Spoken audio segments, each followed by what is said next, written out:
Halo semuanya, selamat datang di Bangku Seni, tempat belajarnya anak arsi.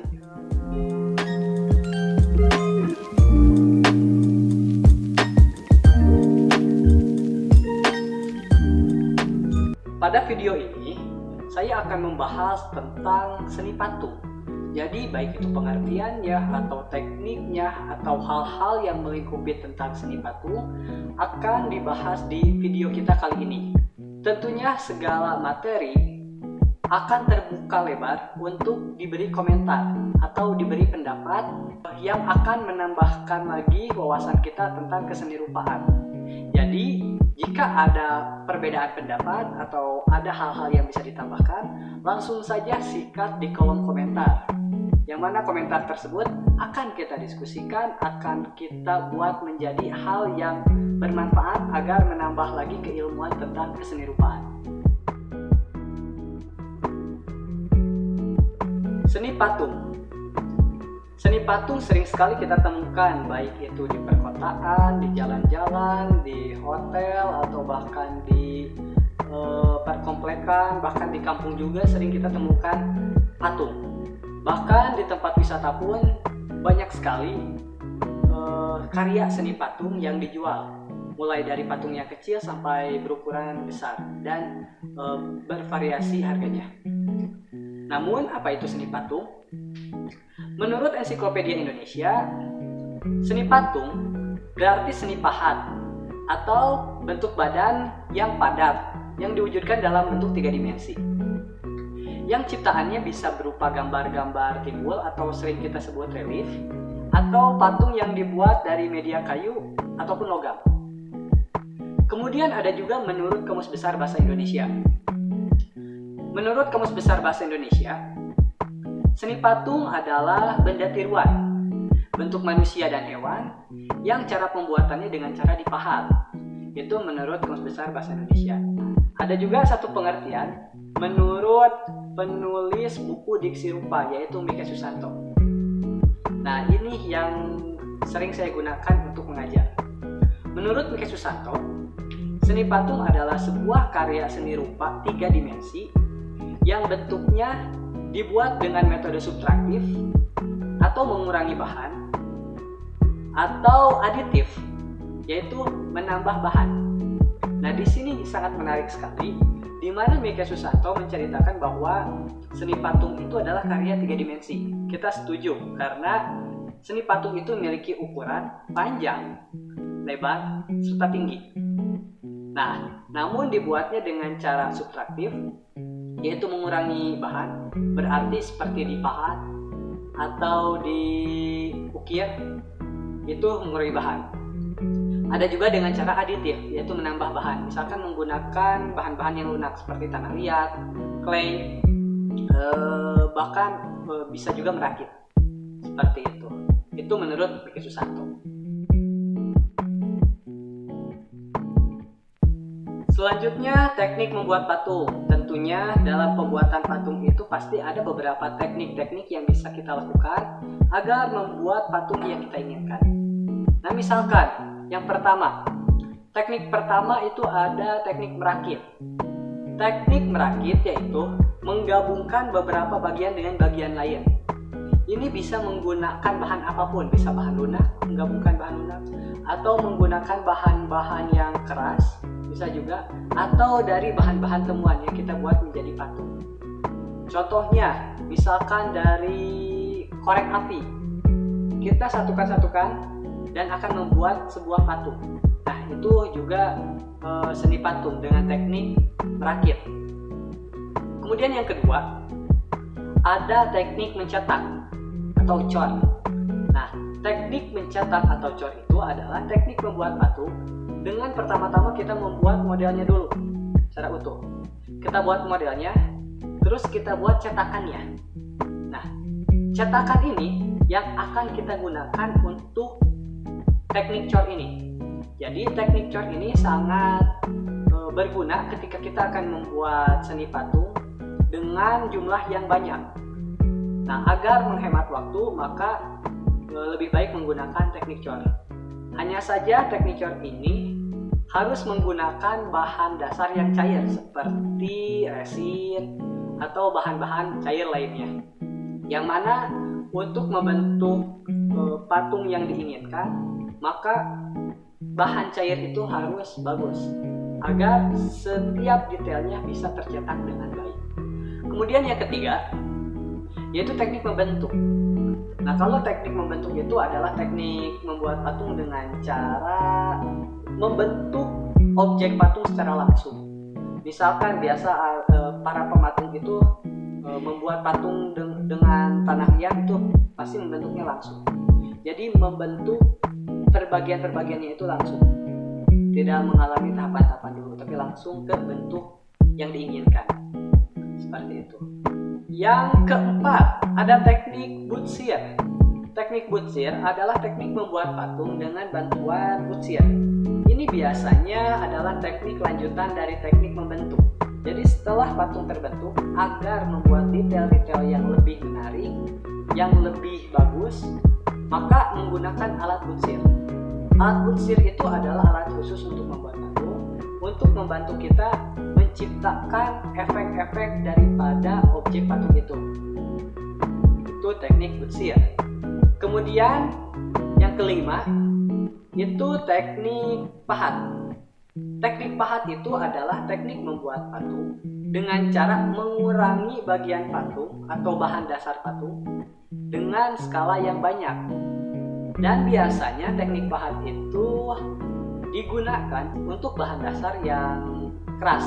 Contohnya kayu atau bisa juga mungkin besi, biasanya seperti itu. Nah, itu adalah beberapa teknik patung yang tentunya mungkin saja masih ada lagi teknik yang lain yang tidak saya ketahui.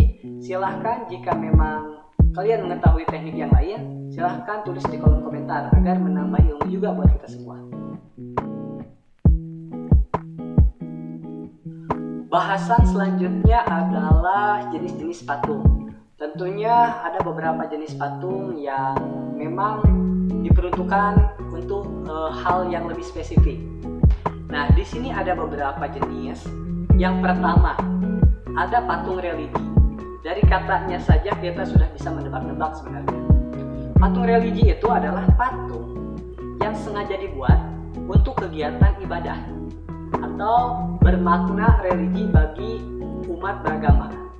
Contohnya, patung Yesus, patung Bunda Maria, atau patung Siddhartha Gautama. Nah, patung-patung itu dianggap sebagai patung religi karena patung itu adalah memiliki fungsi untuk kegiatan beribadah. Itu patung religi. Selanjutnya patung monumen. Patung monumen itu dibuat untuk memperingati atau mengenang peristiwa dari kejadian yang penting. Tentunya memperingati ini bisa dalam bentuk tokoh pahlawan atau kejadian-kejadian yang memang penting. Adapun salah satu contoh patung monumen ini seperti patung-patung Soekarno yang dibuat untuk memperingati sosok Soekarno sebagai Presiden Republik Indonesia yang pertama. Kemudian yang ketiga adalah patung arsitektur.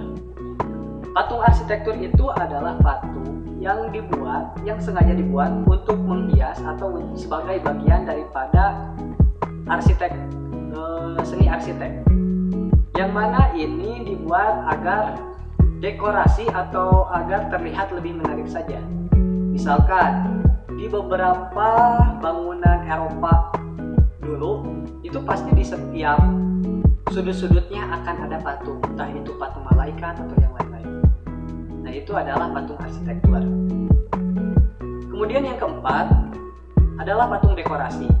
Nah, ini sedikit berbeda dengan patung arsitektur. Walaupun fungsinya sama-sama menghias, hanya saja patung dekorasi itu lebih kepada menghias taman atau menghias suatu area di jalanan atau menghias tempat-tempat seperti terminal atau di mall seperti itu. Jadi berbeda sedikit antara patung arsitektur dengan patung dekorasi. Kemudian ada juga patung seni. Nah, kalau patung seni ini lebih kepada fungsinya untuk mengekspresikan diri seorang seniman dan biasanya harganya identik mahal karena patung ini memiliki filosofi yang mungkin memang khas daripada seniman itu dan biasanya selalu kreatif. Maksudnya itu selalu berbeda dengan patung-patung yang lain karena buatan daripada seniman. Dan yang terakhir adalah patung kerajinan.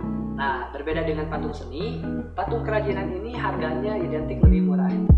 Yang mana patung kerajinan itu adalah patung yang dibuat secara banyak, yang dibuatnya oleh seorang pengrajin. Biasa kita temukan patung kerajinan ini di tempat-tempat wisata, di bagian souvenir, itu pasti ada bagian-bagian atau patung-patung yang memang dijual untuk oleh-oleh daripada tempat wisata tersebut. Kita masuk ke pembahasan jenis patung menurut coraknya. Jadi tadi kita membahas jenis patung menurut fungsinya. Sekarang jenis patung menurut coraknya. Itu ada 3. Yang pertama, corak imitatif atau corak realis, sering juga disebut corak representatif. Nah, dari katanya sendiri berarti jenis patung ini adalah jenis patung yang meniru benda alam atau meniru makhluk-makhluk seperti manusia, hewan, tumbuhan secara mirip. Itu adalah corak imitatif atau realis atau representatif. Kemudian yang kedua adalah corak deformatif. Berbeda dengan corak imitatif, corak deformatif itu adalah jenis patung yang menciptakan objek baru atau menggabungkan antara objek alam dengan objek imajinasi. Jadi kita ambil referensi dari objek alam, kemudian kita modifikasi sesuai apa yang ada di imajinasi kita. Contohnya adalah patung-patung, misalkan patung harimau bersayap. Misalkan seperti itu adalah salah satu contoh jenis patung deformatif. Kemudian yang ketiga adalah jenis patung corak non-figuratif atau abstrak. Dari katanya sendiri abstrak berarti adalah jenis patung yang sudah meninggalkan benda-benda alam atau sudah tidak lagi meniru benda alam. Bentuknya seperti apa ya tidak bisa kita definisikan secara imitasi. Justru bentuknya itu lebih liar. Mungkin bentuknya ya bentuk-bentuk organis yang mungkin tidak bisa merepresentasikan sesuatu, yaitu justru abstrak. Nah, patung abstrak sendiri itu banyak berkembang di seni modern kali ini. Bahkan beberapa seniman memang memilih patung abstrak agar bisa bereksplorasi lebih jauh lagi tentang bentuk-bentuk seni patung. Oke, selanjutnya jika dalam membahas seni patung dan kita tidak berbicara tentang bahan-bahan membuat seni patung, nampaknya tidak afdol. Jadi, dalam membuat seni patung, banyak bahan yang bisa digunakan terutama di era kontemporer ini. Tentunya bahan sudah tidak menjadi lebih identik lagi, jadi sudah meluas lagi. Hanya saja di sini terbagi menjadi ada bahan konvensional atau yang biasa digunakan, ada juga bahan yang non konvensional, yaitu bahan-bahan membuat patung yang mungkin tidak lazim. Nah, untuk bahan konvensional salah satunya ada kayu, batu, tanah liat, clay, logam, tembaga, resin, dan mungkin semen dan yang lain-lain. Itu bahan konvensional dan sering kita temukan jenis-jenis patung yang berbahan tersebut. Ada juga bahan yang non konvensional. Kalau bahan yang non konvensional ini sebenarnya tidak bisa kita sebutkan satu persatu karena apapun sudah bisa menjadikan atau menjadi bahan untuk membuat seni patung. Contohnya saja ada yang membuat seni patung dari benang atau membuat seni patung dari sampah. Bahkan seniman Bandung ada yang membuat seni patung itu dari jaring-jaring untuk kita mandi atau untuk kita nyabut. Ada seniman yang membuat seni patung seperti itu. Jadi mengenai bahan, ada bahan konvensional dan ada bahan non konvensional. Tergantung si seniman akan membuat seni patung seperti apa. Oke, mungkin cukup sekian video saya kali ini. Tidak banyak yang kita bahas, dan mungkin masih banyak lagi sebenarnya tentang seni patung yang tidak bisa saya presentasikan atau dibuat dalam satu video ini. Terima kasih atas perhatiannya. Jika video ini memang membantu dan menjadi referensi kalian, silahkan jangan sungkan untuk subscribe, like, comment, and share tentunya kepada teman-teman kalian agar mendukung channel ini bisa lebih bereksplorasi lebih jauh lagi. Terima kasih atas perhatiannya. Mohon maaf atas kesalahannya. Salam seni, salam anak arsi.